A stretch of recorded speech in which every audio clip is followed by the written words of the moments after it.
Coming up, the New York Football Giants bolstered their wide receiver room through a series of moves in free agency. How will it impact the roster heading into the upcoming season? What does it mean for safeguarding against injuries with Sterling Shepard and Wan'Dale Robinson? And how will it impact Joe Schoen's approach to the draft come next month? We'll break it all down next.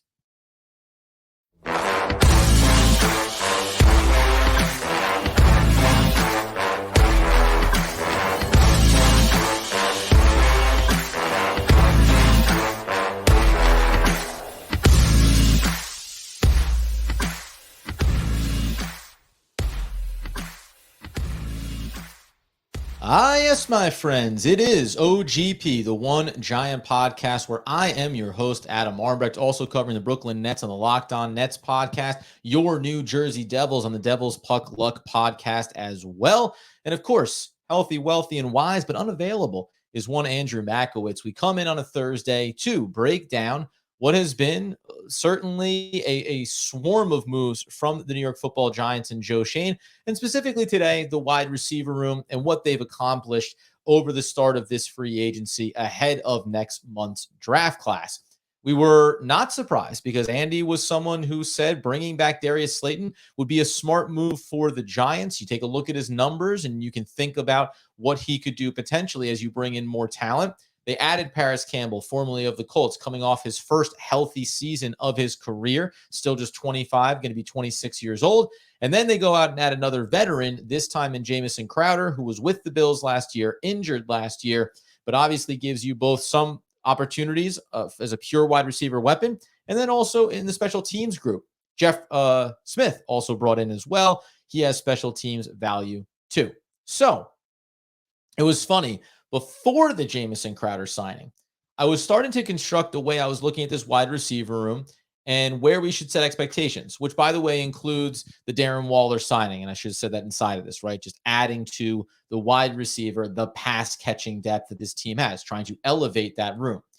And I was starting to try to compartmentalize expectations around certain either individual players, but then player groups, players that have been injured, and how we could start to look at this team with the expectations that they'll still do something else here, potentially in the draft.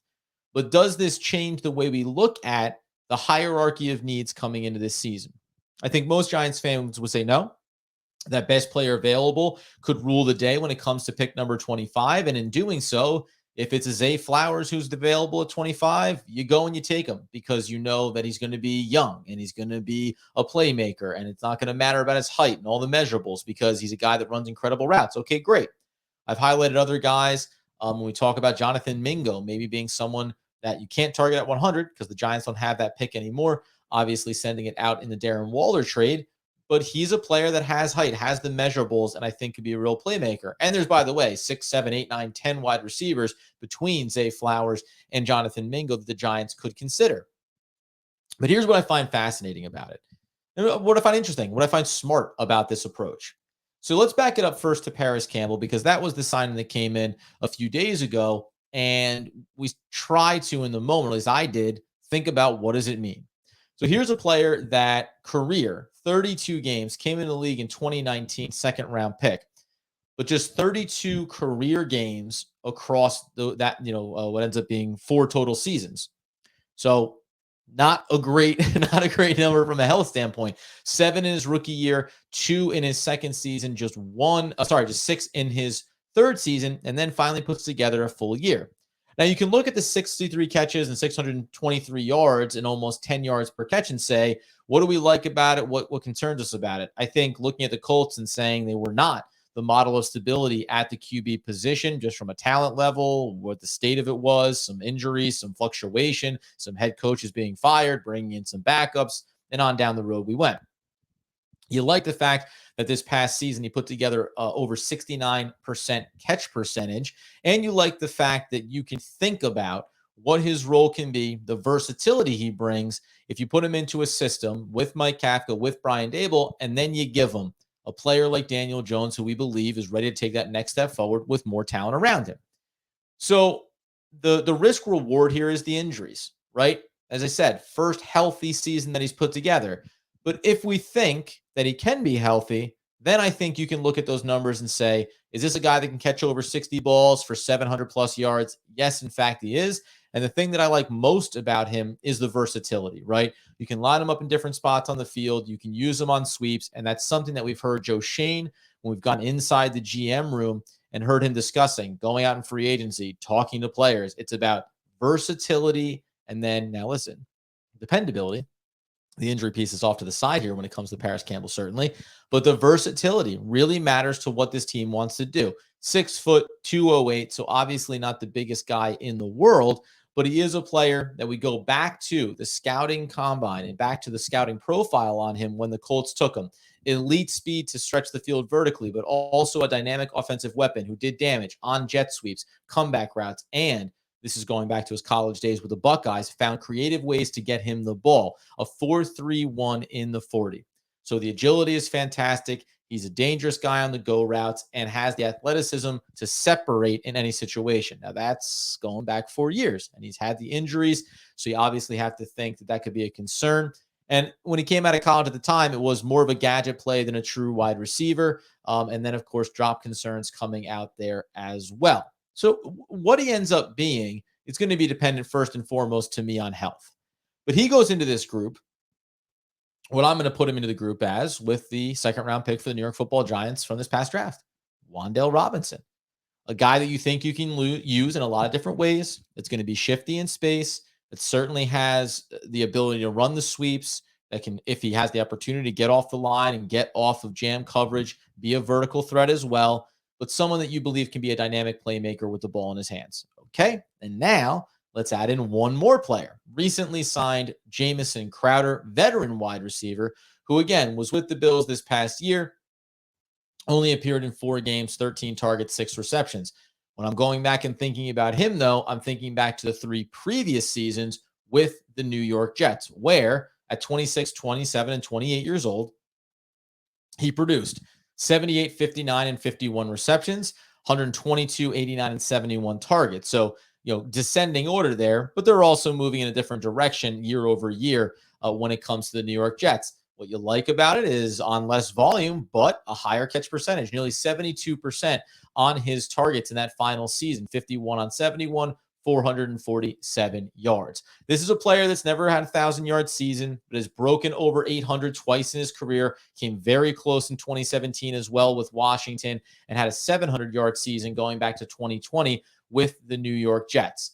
Where is he? What's the state of his game from a pure wide receiver standpoint? We can talk about that. But we can also talk about the fact that he's going to be a player that you bring in and obviously gives you return game value as well. So just 5'9", 177 pounds, put him right into that group, as I said, along with Parris Campbell and along with Wan'Dale Robinson. So to briefly pause here, because what we're overall going to do is have the conversation on expectations for this wide receiver room. And the way that we're going to go about doing this is looking at Daniel Jones' stat line from this past season, the volume of passes, and where we reasonably think that we could start to consider yardage, not touchdowns. We don't worry about that, but spreading the ball around, versatility, and kind of going outside receiver, inside receiver, what the level of versatility is on these guys and how they safeguard potentially against some of the concerns that you have around other players. By the way, I would probably put into this category too, Sterling Shepard, who's a versatile player, can line up a lot of different ways, but I stopped short of it mostly because I think that when we talk about a player like Sterling Shepard, we know that once upon a time, right, he's the most accomplished player statistically in this group that the Giants now currently have.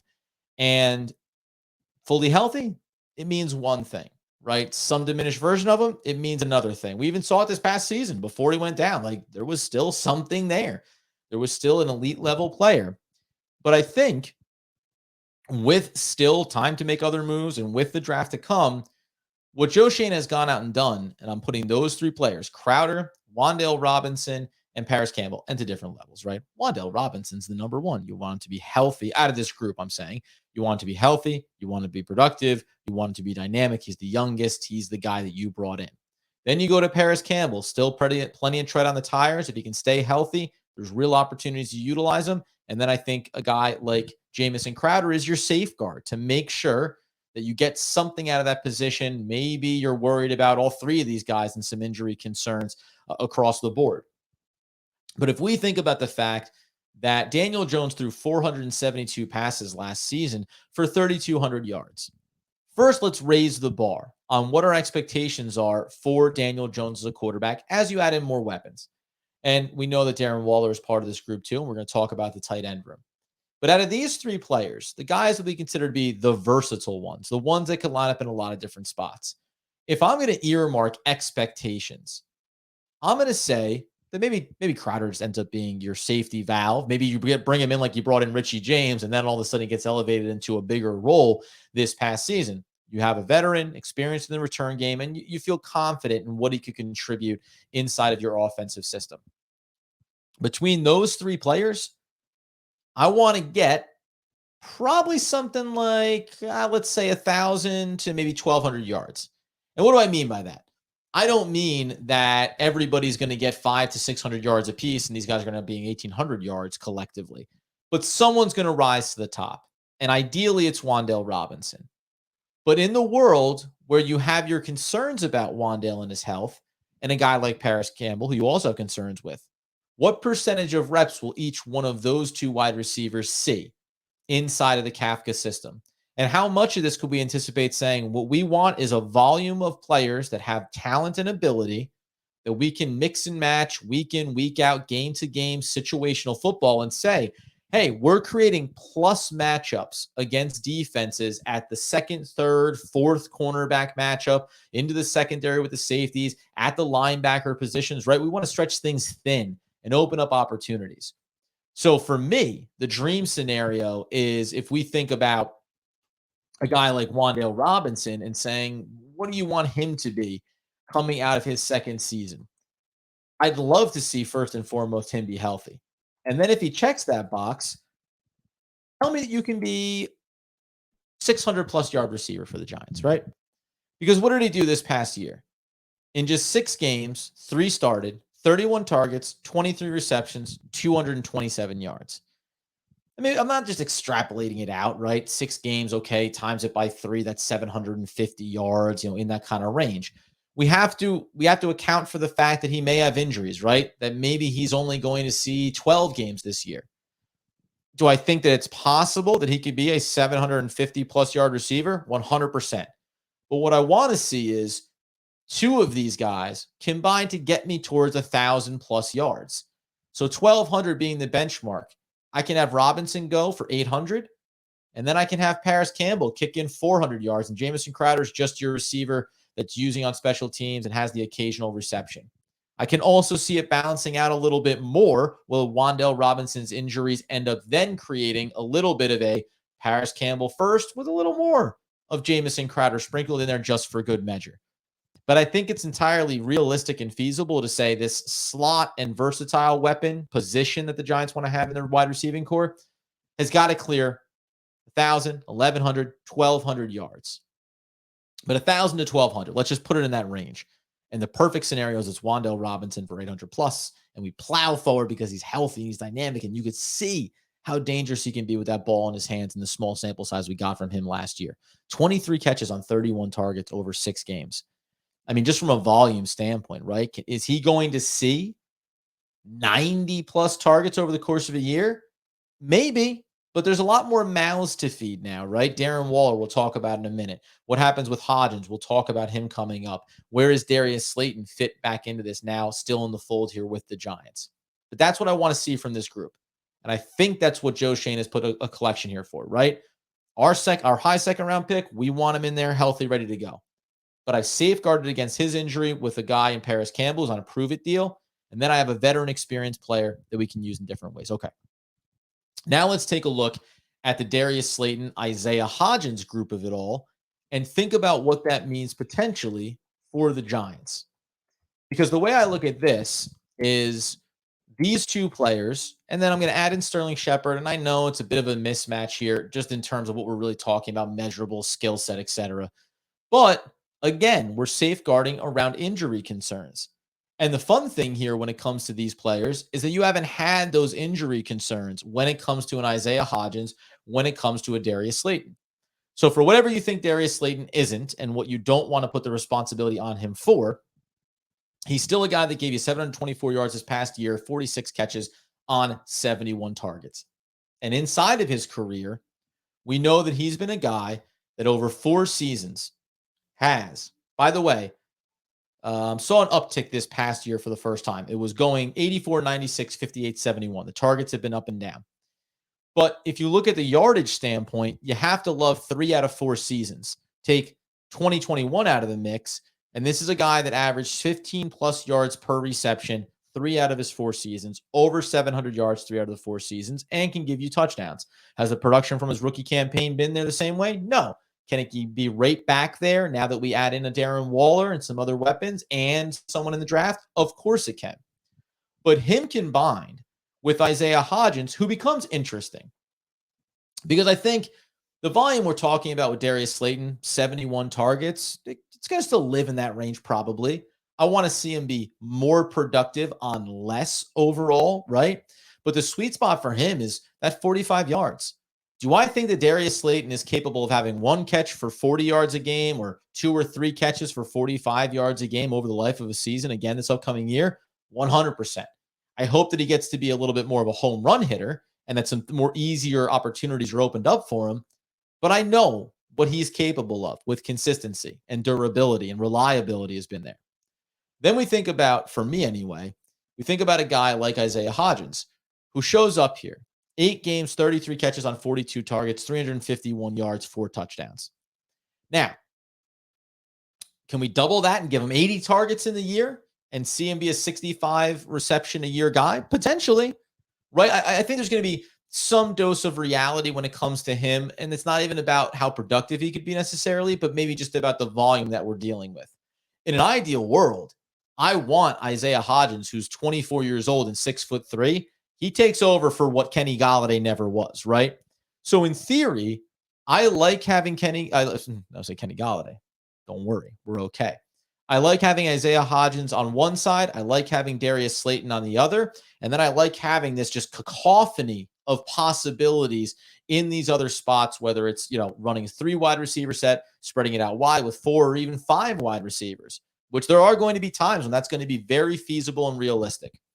So what are my expectations for these 2 particular players?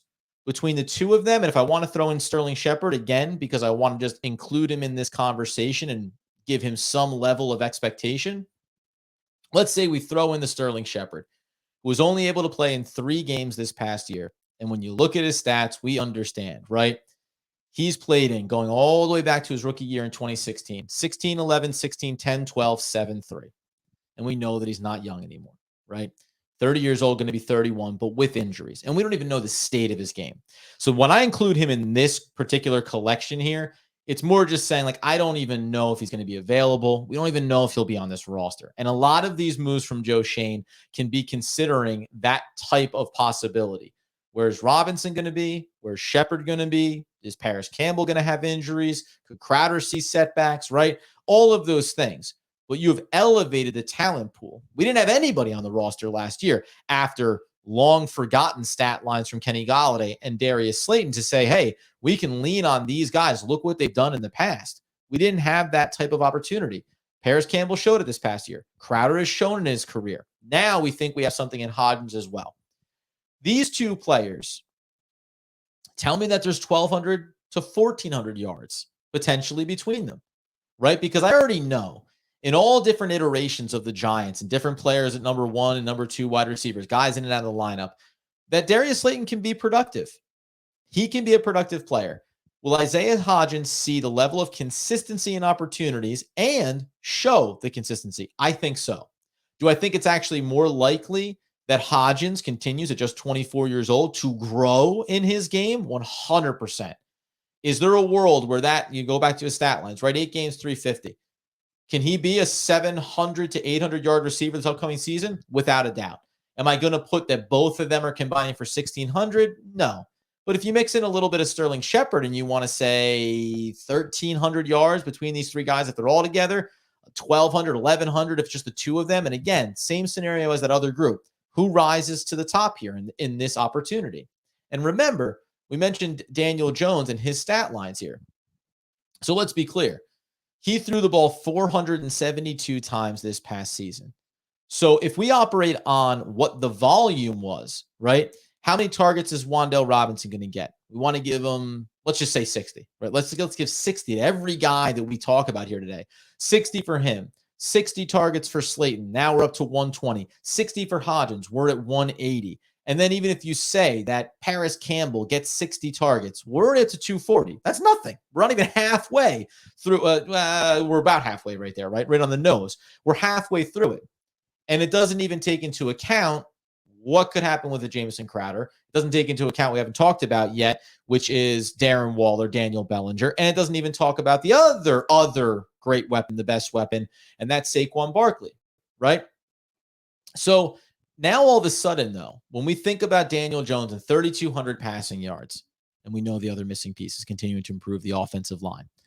But when we think about that, I've got two groups, two skill sets inside of this team that I believe are capable of providing 1,000+ yards collectively. And again, I want one clear guy to come to the top of all of these. In the instance of Hodgins and Slayton, we're talking about guys that could line up on the opposite sides of one another. But in that other group, it really is maybe the collective sum of the parts if Wan'Dale Robinson isn't going to be the clear cut. But I think you have a lot of dynamic opportunities within that group. I'm talking about having 2,400 yards on the table between these 5 wide receivers in some form or fashion. Maybe more. Should be more, right? I don't know I don't know the ceiling on Isaiah Hodgins right now. Maybe he explodes. It's hard to set a bar too high for Parris Campbell because he has 1 year where he's shown it. But is this going to be his best opportunity now healthy with Daniel Jones to have a quarterback that's clearly on the uptick relative to a Matt Ryan from last year with the Colts, 100%. So now we're 2,500 yards into it. And then we get into the Darren Waller of it all and Daniel Bellinger, by the way. So Daniel Bellinger, let's keep that tally going. 240 targets thrown right now by Daniel Jones in the upcoming season. Across 12 games with the injury mixed in, 30 receptions on just 35 targets. Absolutely elite in terms of receiving percentage, 268 yards. Where does he land? The Giants also signed a veteran tight end here to help solidify some of the blocking. They've reconstructed this tight end room around Daniel Bellinger with an elite wide receiver talent and a veteran blocking talent as well. If you tell me that he's going to be healthy all year because that was a freak injury that he suffered from, I can tell you that. I mean, listen, let's just be, relative about it and put him at 55, 60 targets again for him. I don't know. How much in the shuffle does he get lost? He may have to actually do more with less, which I think he's very capable of because of all the other opportunities that are going to be there. And maybe it's actually worth it at the end of this, putting together a hierarchy of where we think the mouths to feed line up inside of this current iteration of the wide receiving core. But if Bellinger gets 50 targets this upcoming year and he's a 400 to 500 yard guy, and I don't want to sell him short. We love him on the podcast. We love what he's going to be. But we understand, right? You've brought in Darren Waller. You've brought in this other new weapon. Darren Waller capable of being a 1,000-yard receiver again this year. But let's not go insane. Let's assume that maybe he does need to miss a couple of games and that there are a lot of other options here. Again, and this feels almost generic with the way that I'm parsing this out. Tight end room, 1,200 yards collectively. That's 750 for Waller and 400 for Daniel Bellinger, right? And all of a sudden, now you're thinking about specifically, and if I want to reduce it down to be somewhat finite in expectations, Darius Slayton, let's just say he bats his average, 700 yards. Isaiah Hodgins, let's say he comes close to getting where the numbers would tell you. Let's just say 600. Because we don't know what the volume's going to be. And there's going to be another wide receiver come in here, we think, in the draft. But right now in this moment, that's 1,300 yards. Now you tell me that Wan'Dale Robinson gives me 600 yards. So we're right there on the edge of 2,000. Parris Campbell, he gives me 500 yards. Some injuries, he's in and out of the lineup, right? And don't even worry about Jamison Crowder. That's it. We cap it off right there. Those 4 guys. So now you're at 2,300 yards. And I'm telling you, that Darren Waller and Daniel Bellinger are going to get you to close to 3,500 yards, right? Maybe a little under, but 33, 32, 3,300 yards passing for Daniel Jones, just on what are we consider to be the guys that are currently plugged in to have real roles with this team in the upcoming season. Injuries aside, leave the mystery of Sterling Shepard off the table right now. Leave Jamison Crowder as your return specialist and veteran just in case backup for a lot of these positions. And maybe I'm doing him a disservice, by the way, because he has a better track record than Parris Campbell does, but you're taking a flyer on a guy that's still young. So either or, Jamison Crowder or Parris Campbell. Now we talk about the backfield, and we talk about what we have expectations for, not just Saquon Barkley, but also, yes, one Mr. Matt Breida, because he's still here, because he was brought back. And if we take a look at what Saquon Barkley's numbers were, first and foremost, and remember that we were at 240 coming into it, and then we moved the needle up to 300 with Daniel Bellinger, and we collectively, let's move it up to almost 360, 370 with Darren Waller. Now we're getting down to the nitty-gritty of it, right? How many times will we be throwing the ball this year? Well, let's just remember that even in this past season, where there were games when it was, listen, it's feast or famine, it's going to be Saquon Barkley for big chunk yardage when it comes to the running game. He saw 76 targets this past season and had 57 catches for only 338 yards. I want those to be more explosive plays. But again, let's be conservative and say that he takes 50 receptions this upcoming season for 400 yards. Let's just put it there, right? Little more production, a little bit back closer to those first two seasons, 7.9, 8.4, a little bit less like the past 2 years, 6.4 and 5.9. All of this is to say, throw in Matt Breida and what I think he'll be capable of doing. And I think that you'll see not necessarily a massive jump. We know the big stats at the end of the season in the game against the Eagles that kind of inflated his season numbers. But I still think he is the safety valve, and you'll probably see a similar level of production that'll just be spread across a full season of games. That's 4,000 plus yards for Daniel Jones that are very obtainable. And that's saying, like, if you had just done the exact same thing this past season with that group of players, a new system and a lot of variables and some injuries are going to happen. Is it hard for me to squint and say that Daniel Jones could have taken that thing from 3,200 to 40 to 42? No, not by a long shot. Because whatever you thought this team was last year in the wide receivers, and whatever you think about these guys with their injury concerns, certainly, this is a vastly improved wide receiver room, including the tight end group, for Daniel Jones this year. And that's without doing anything in the upcoming draft. And at which point, if the Giants add a wide receiver at 25 or at 57 or even at 89, all of this hierarchy is going to shuffle. And all of a sudden, a guy maybe like Darius Slayton is becoming your fourth or fifth best option that you're hoping can be productive on a greatly reduced volume. So he won't get to 750 just because he's not going to see as many targets. Parris Campbell is a guy you took a flyer on that ends up buried on the depth chart. Who knows? It's a 1-year prove-it deal. I think that the versatility that he offers could be utilized, but maybe Zay Flowers gets brought in, and just like that, we got to shuffle the deck here, and the hierarchy looks a little bit different. But we'll close out on the idea of what this hierarchy could or should look like. And that's because we know. So right now, and I just said 76 targets there for Saquon Barkley this past season. He's going to be a volume shooter, right? Now, guys missed some games here, etc. Remember, Richie James had 70 targets this last year. You can hear him. I said everybody had 60. But what I want to see is Saquon Barkley. Let's make the number 70, right? I want Darren Waller to get 70 targets. I want Saquon Barkley to get 70 targets. And in a healthy world, I want Wan'Dale Robinson to get 70 targets as their baseline. And that gets you to 200 plus targets right there alone. Then between an Isaiah Hodgins and a Daniel Bellinger, I want to see 100 targets. You tell me which way it gets sliced, right? Now we're up over 300. And we haven't even talked about Darius Slayton. And we haven't talked about a Parris Campbell. And we haven't talked about this other guy that I think is coming in the draft. It's just a matter of when. The way in which that this offense can be constructed so that on down and distance, they're going to have the opportunity to give you size and speed, in a Hodgins, Waller, Darius Slayton centric look. They're going to be able to give you the blend, which, by the way, there's other guys that have speed. I'm not pigeonholing any one guy. They're going to, and then over the middle as well with Daniel Bellinger, let's say in that group, a lot of size, a lot of chain movers potentially, and some burners. They can also go ahead and spread you out and give you looks that include Wan'Dale Robinson and Saquon Barkley flexing out of the backfield, and a Parris Campbell or a Jamison Crowder, veteran, 8 years with experience, very productive, man. I have the Jets images in my mind of how good he looked for those couple of seasons there.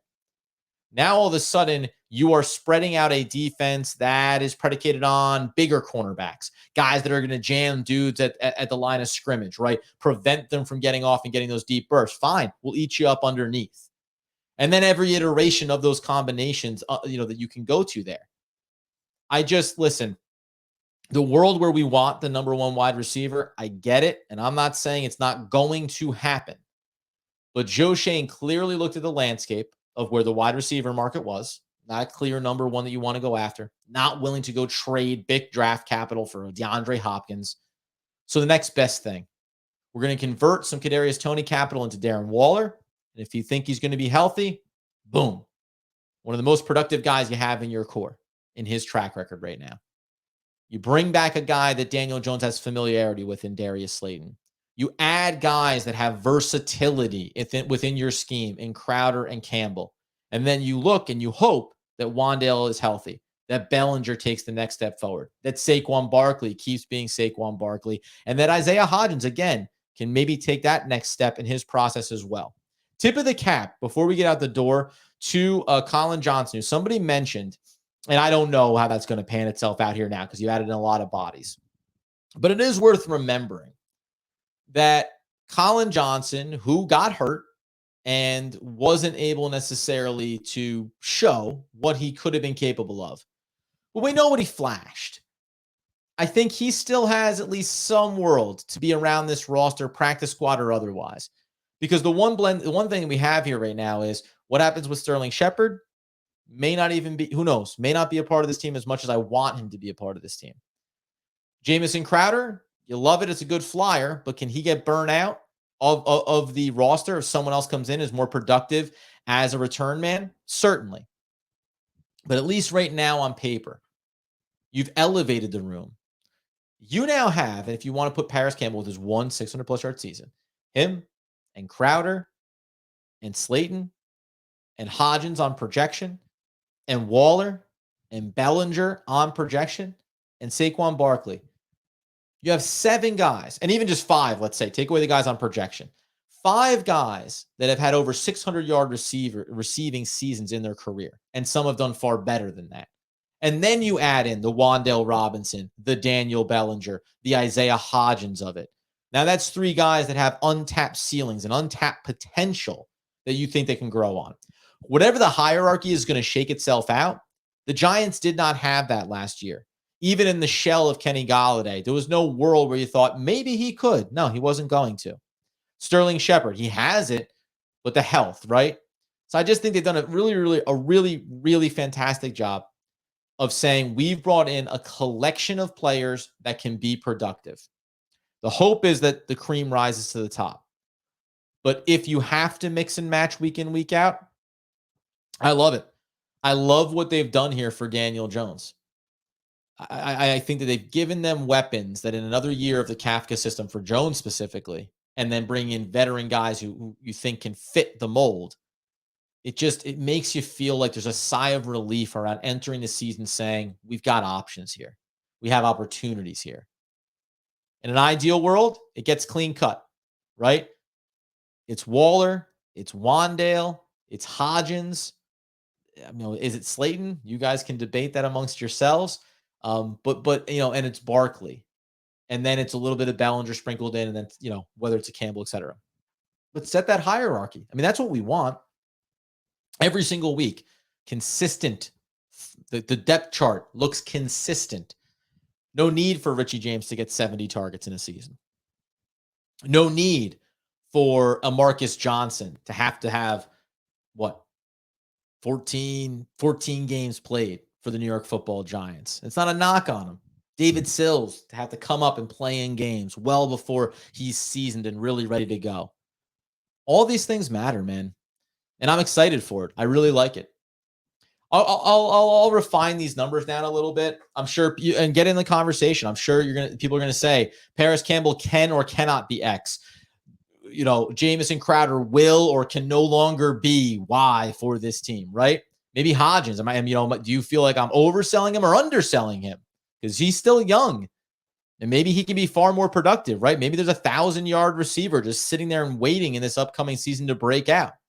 I'm excited for it.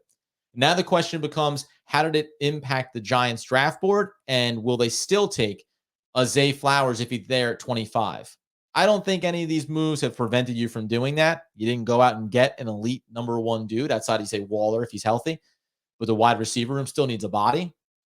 But your needs board has shifted, right? Wide receiver is still a need. Number one wide receiver is still a need. But is it more of a need than interior offensive lineman? Than getting that secured center to pair with Daniel Jones that'll afford him to be that much more productive with the collection of weapons you have? And how deep is the wide receiver class? How good do you feel at 57 or 89 going after a player that can add to this group and that can develop with this group and then overtake some of these other guys, right? At any point along the way. I love it, man. I'm excited about it. And I know if someone of you follow the show and you say that I at times can be the pessimist around what potentially could be for the Giants and for Daniel Jones and for the offense, I'm on board with this one. Like, I think that they've checked a lot of really nice boxes. Not all of them are guarantee check marks, but I think that they've done things here collectively that get you excited about how this team can be productive, about how they can be a consistent offensive threat. And yes, go add another guy in the draft, right? Go add that young talent that you develop and say 2 years from now, when Darius Slayton is maybe gone, 2-year deal for him, or maybe Isaiah Hodgins doesn't pan out, maybe he does, but look back and say, Daniel Bellinger is now your number one tight end wholeheartedly at 4 years of Waller on the books. But now it's Daniel Bellinger and it's Wan'Dale Robinson and it's the other wide receiver you bring in through the draft, right? The young core that grows and develops with Daniel Jones. That's been the goal. You couldn't do it all last year. You're going to continue to do it this year, and I'm excited by it. So you got me.